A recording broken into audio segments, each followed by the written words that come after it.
The Last Journey. Chapter 11.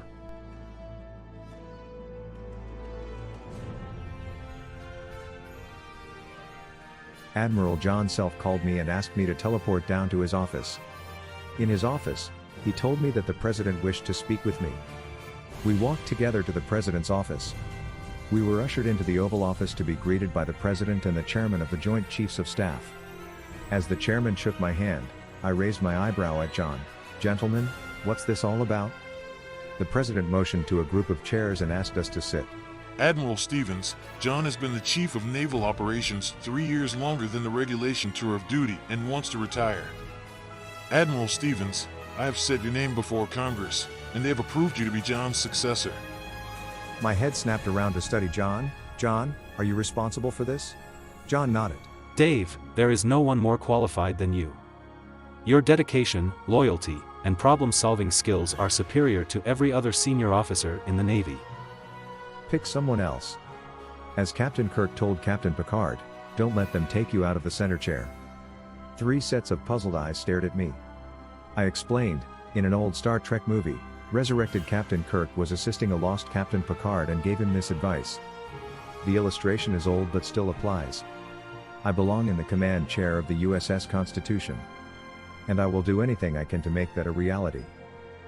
The chairman said, "Captain, your ship is to be retired." I sat back and stared at John. "John, I thought you were my friend."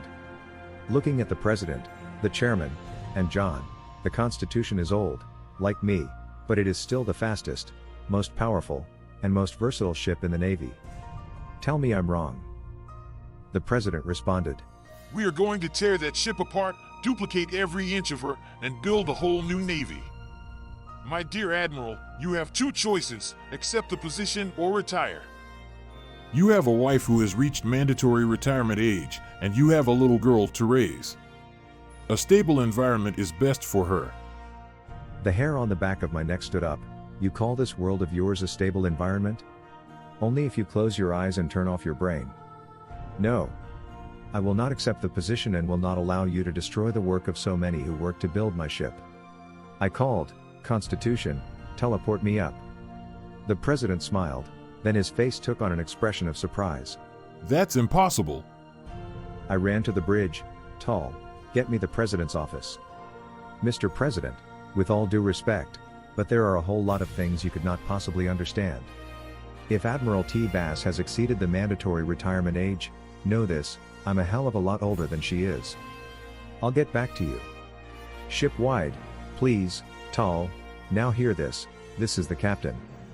All senior lieutenants and above, meet me in the conference room in 30 minutes. I looked around at my officers. The President has given me 2 alternatives: become Chief of Naval Operations or retire. They want to decommission the Constitution, tear her apart, and duplicate every inch of her to build a new breed of ship. The crew will most likely be broken up. If you're lucky, you'll be put with Captain Sorensen, Captain Peel, or Captain Carson. I shook my head. This ship and crew is my life. I don't know what to do. I guess maybe I'll just retire and live out my old age in quiet, except for my kids. 3 days later, I entered the bridge, every head turned, and Barbara said, "Captain, what now?" I lowered my head. "Barbara, Hank, Tall, T Sun, Steve, and the rest of you, I wish I knew." About that time, Tall said, "Captain, Admiral Self." On screen, John. He replied, "Dave, your departure the other day really shook up the President. He didn't know about your teleporter capabilities. I guess neither did I." I laughed, "And you still don't know?" "And I'm not going to tell you." John replied, "The President has relented. Admiral Delaporte is going to be the next Chief of Naval Operations, and you are being reduced to the rank of Captain. You shall remain in command of the USS Constitution." The bridge crew shouted, "Hooray!" John continued, "What I have to say is for your ears only. Let's continue in your ready room." Entering the ready room. "Okay, John, what else do you have?" "The President busted you by executive order, which carries no weight. And I have ordered that you remain in command of the Constitution. However, you will have to retire at the end of your 5-year mission." I asked, "What is my new 5-year mission?" He said, Exploration of the Beta Quadrant. You shove off in 2 hours. It hit me. But John, I'll miss your retirement ceremony. John smiled. I want you out of the quadrant. Admiral Davenport has never been in space. It would be best if you just disappeared. I stuck my head out of the ready room door. T Sun, we're going back into the Beta Quadrant. Take us out UL-12, please. She sat in the command chair. Hank, plot a course to the Beta Quadrant. Barbara, like the captain said, UL-12. Tall, ship-wide, please. Now hear this, this is the captain, all personnel, lieutenant to commander to meet with me in the conference room at 1200 hours. That is all, captain out. 1200, and the conference room was packed. I turned to look at my officers. Ladies and gentlemen, Admiral Self said that we could disappear. Make of that what you will. The people in our crew are good, hardworking, and loyal sailors. I believe they would choose to stay with the Constitution until hell froze over before leaving the ship. But many young people still have families in Sector 00 or the Alpha Quadrant. I want your thoughts about this mission and our young crewmen. Think about promotions, families, and the probable future of our mission, crew, and ship. My door is open to anyone with any thoughts or feelings. Anyone aboard this ship, from Commander T Sun to the greenest rating aboard. Dismissed. Oh, George, let's go to my ready room. George entered the ready room and asked, "What is it, Captain?" I returned, "George, we still have that derelict tethered to our belly, don't we?" He nodded. "Yes, we do, sir." I smiled. "Then you get your wish to study it from bow to stern, port to starboard, top to bottom. When you have time, you and your crew may study it, just give me detailed reports on your findings." He jumped up. Aye, aye, sir. And he left the bridge. I stepped out. T Sun remarked about the engineer's hasty departure, and I remarked, I just gave him the gift of a lifetime. I told him he could study the derelict top to bottom and bow to stern. He and his crew have the candy they have wanted since we picked up that ship. Now, what candy can I give you, Commander? She replied. What I would like, you can't give me. What is that, pink lady? I asked. She replied. To be captain of my own heavy cruiser. I sighed. Of course. I can only make that recommendation, which I have. I asked playfully, anxious to leave the Constitution, number 1? She blushed. Oh no, sir. Well, you know what I mean. I replied, T Sun, having you as my first officer is something I thoroughly enjoy. Under other circumstances, I'd hug you. 2 days later, George came to my ready room. "Captain, the derelict has shields based on a principle very different from our shields, that I want to fabricate the circuits and try them out on, say the ore and test them." I thought, that's a good idea, George, do it.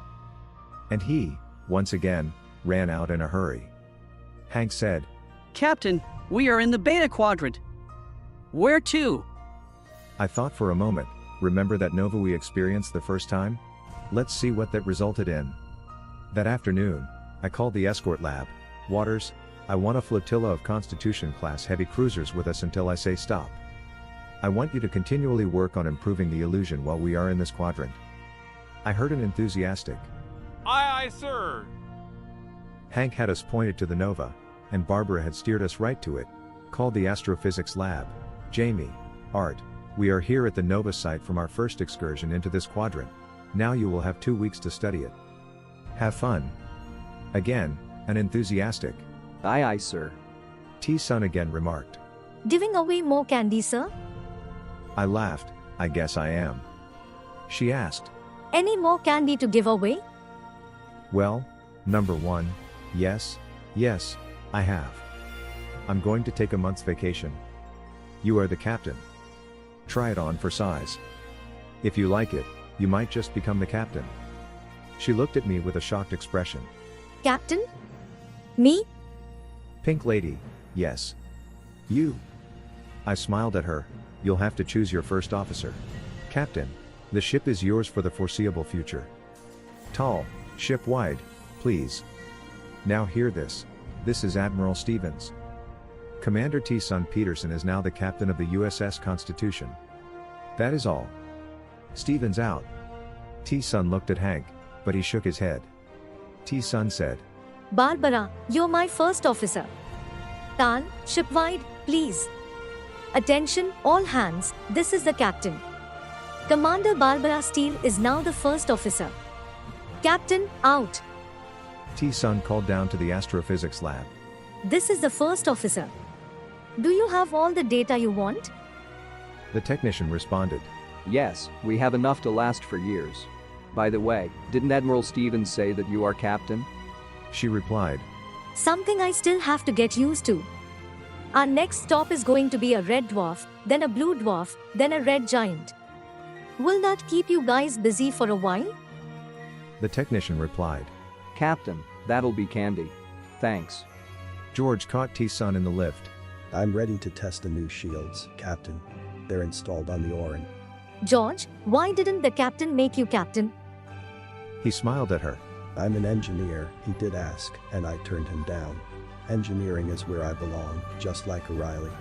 Well then, what do we need to do for the shields? He replied. Test the shields on the Orin. She replied. Get Jordan and Sally to help with the test. Do what you think best, George. He smiled at her. Captain T Sun. Who'd have thought? Congratulations, Captain. She beamed at him. I think it's only for a month. So far, so good. She called the escort lab. Waters, what are your orders? The captain wanted a flotilla of Constitution-class heavy cruisers with us until he said stop. And we are to work on improving the illusion while we are in this quadrant. She replied. Thanks. How are you and Carol getting along? He replied sadly. She's with Ensign Carey, but it's okay. T Sun asked. Okay, what about you? He replied. I'll be okay. She said. All right, but I will listen if you need to talk. Okay? Thank you, Captain. Escort lab, out. T Sun shook her head. These young people need to wake up. Nakamura will end up with Waters in the end. I went to our cabin, sat down with T Vass and Sheila, and played with our kids. Watching them learn to stand and walk was the highlight of my vacation. Making love to my wife has always been a wonder for me. How could such a beautiful and intelligent woman be in love with me, let alone let me touch her intimately? She continually reassured me that it was me, she loved me, and no other man would ever touch her. Admiral Sorrell had been her husband, but he had been killed in the line of duty. But now she was mine, and I was hers. I played with my kids during my vacation, loving them as much as I had ever loved JR, Lisa, Susan, Brett, and Lee. The three kids babbled happily all day, learning to speak 3 languages. Eventually, all 3 could say da in English, krill, and hefastion. I could not help but reflect, here I am. I should be many times a great-grandfather, but I'm sitting here enjoying my own children. I, truly, am a fortunate Slav. It seemed as though the month I had taken off was over in a moment, and tomorrow, I would have to retake command of my ship. The morning came, and I prepared to return to duty when the red alert klaxon began sounding. I called, T Sun, what's going on? She replied. Captain, we're under attack by 6 ships of an unknown design. I replied, T Sun, you're the captain. She replied. Yes, sir. As I arrived on the bridge, I saw T Sun issuing orders to shields, weapons, escort lab, sensor lab, individuals to man the plasma cannons, Jarl and Barbara to the little boy, Quinn and Steve to the Orin. I was as proud of her as I had ever been of any of my first officers. She glanced over at me, and I smiled and nodded my approval. And even under stress, she glowed. We had been attacked by 6 ships, and she had repelled all 6, sustaining no injuries among our crew and bolstering George's confidence in the new shields he had installed on the Orin. Both starfighters had shown themselves equal to any threat they might face. T Sun turned to me. Captain? I replied, Captain, I'm damn proud of you. You handled that situation like a seasoned captain. She blushed and glowed. Thank you, sir. You're the captain. I want you an appropriate uniform from now on. She asked. Sir? I replied, you will wear captain stripes from this day forward, Captain Peterson. She nodded and whispered. Yes, sir. She turned and ordered the starfighters to return to the shuttle bay. And then she looked at me and nodded toward the ready room. We both entered. What about you, sir? I replied, "This is now your ready room. You are the captain of the USS Constitution and leader of the finest crew in the Navy. I'm just an old soldier waiting to fade away. On the way back to Sector 00, well, I need to talk to my wife and Sheila. But I might settle in with the other United System Federation." I took T Sun in my arms and kissed her on the cheek, smiled, and left her ready room. As I walked out, I ordered, "Tall, transmit this to Admiral Davenport. On this date, I promoted Commander T Sun Peterson to the rank of captain and turned command of the USS Constitution over to her. She has proven herself to be competent, resourceful, and decisive. I have every confidence in her, and I believe that she will requite herself to be a superior captain of the fastest, most powerful, and most versatile ship in the Navy inventory. Sign it, David A. Stevens, Vice Admiral, USFN, STBR, soon to be retired." I left the bridge and returned to my cabin and my family. Sitting down, I spoke to T. Vass and Sheila. "My dear ladies, I have turned command over to Captain T. Sun and advised Admiral Davenport of her promotion and assignment. I'm tired, I hurt, I love you and the kids. I want to see about retiring to the other United Systems Federation. Maybe the Admiral's Keller would put in a good word for us. But I'm not making any decisions without us discussing it. Your input is vital." Sheila started to cry. "Friend David, you are the father of my children. Where you go, we go. My people betrayed me and murdered my husbands and my children. I will never return to my home world." T. Vass hugged Sheila and said, "David, I will miss JR, but T. Rose and I will go anywhere with you." I hugged them and said, "I'll let Junior know where we are and how to reach us. You can depend on that." T. Sun eventually became the Chief of Naval Operations. Still, I see her, Hank, and their kids at Christmas and Easter. Their kids call me Uncle David. Jarl and Barbara come by when they can, and I occasionally see so many crewmen from the Constitution. But my greatest joy is a reunion every 10 years of every living soul that has ever served on the USS Constitution. But now, the rest of the story has yet to be written. This was not my last journey.